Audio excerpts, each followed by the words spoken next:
Josephus says there's only one individual that was scourged and crucified. And this individual is Jesus of Nazareth. In the shroud we see the remnants of the scourging and also of a crucifixion. Along the back, if you look at this would be his back, his shoulders, down his back, all the way down through his legs. These marks through here are all from the scourging. Okay? All right? And if we look closer down here at his feet, we could see where the blood pooled because he was crucified. Right? So we have the remnants of the scourging. We also have remnants of a crucifixion. If we look at his hands, we could see where the nail imprint was in his hand and how the blood pooled around his hand. We also see where he was pierced with a lance in his side and how the blood pooled around where he was pierced at his side. If we look closely, this is the image of Jesus. This is his face. Okay, and if we look, we can definitely see in that there was blood pooling around his head from a crown of thorns. All right. And as I said, there was only one individual that was both scourged and crucified.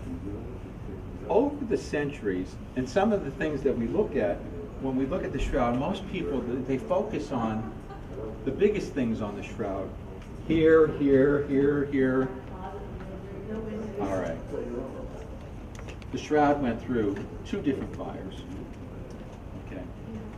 It was kept in a metal type box for safekeeping, and it was folded. And where it burned and scorched through the box, these are the scorch marks from the fire, and this is where actually the cloth itself had disintegrated. All right, and if you look, you could see that it's the complete opposite when you close it. The shroud also went through a flood.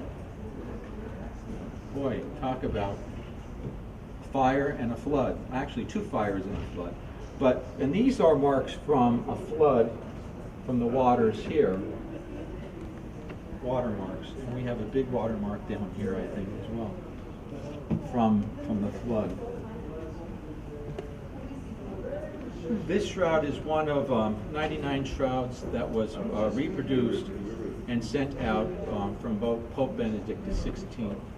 And he sent them out because the original shroud, which is in Turin, Italy right now, it's only brought out every so many years. And it's getting less and less that they're able to keep it out because it really has to be sealed in a safe climate for it and against the elements, and especially against light. So it's not out that people could see so much anymore. So these replicas of the shroud were made and sent throughout the world to different cathedrals, and we were lucky enough in Philadelphia to have the shroud with us, and it's been with us, and it was given to us. But our Archbishop thinks, let it go for the faithful to see as well. So it goes on tour, and this is one of the spots that it's on tour because people don't get to see it that much. And even though we had the shroud in Minersville before, we had it for the school students. It was one of the first places it went to. The Archbishop wanted the school students to have it first, and now it goes. Like from here, it'll go back to the cathedral. Okay. Over the course of time, there have been many skeptics about the shroud. Science changes. Different things happen. And the testings today are different from the testings that were done in the 60s and 70s on the shroud. They would look at carbon dating. And some of the original carbon dating showed that it was not from the same century as Jesus Christ. However, in the shroud itself, there were particles of pollen from the time of Jesus Christ and from plants that only grow around where he was crucified. So the pollen that is intermingled in the shroud is from the time of Christ, even though genetic testing said it wasn't. Some of the thoughts happened is that when people would carry the shroud, this shroud used to be carried like in a procession a lot of times. As people would hold it in their hands, a lot of times it would be the oils from their hands, and that's where they took the samples from the sides. They were getting, over the course of time, different datings and things like that. Over the last several years, there have been also a lot of different kind of exams of the shroud itself. Just the way the blood is in the shroud and how it goes through the layers of something that's so tiny as a piece of linen fabric. It would be impossible, and that's what the scientists say now, it would be impossible for somebody to have made this up or painted it on there.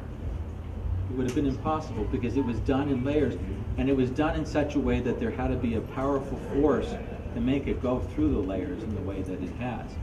And I don't know if anybody's seen any of the documentaries that have been done on it recently, that they have actually taken and have actually looked at the face and looked at different parts of the shroud where the blood is and have gone through the shroud itself to like these, I don't even know how thin they're going, but it goes right through the shroud, that it would have been in the stages that it was going through, as blood would be pooling or blood would be settling on the shroud itself.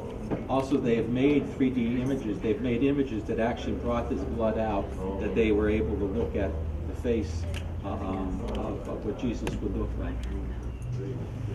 And as I said, there was only one individual that was both scourged and crucified.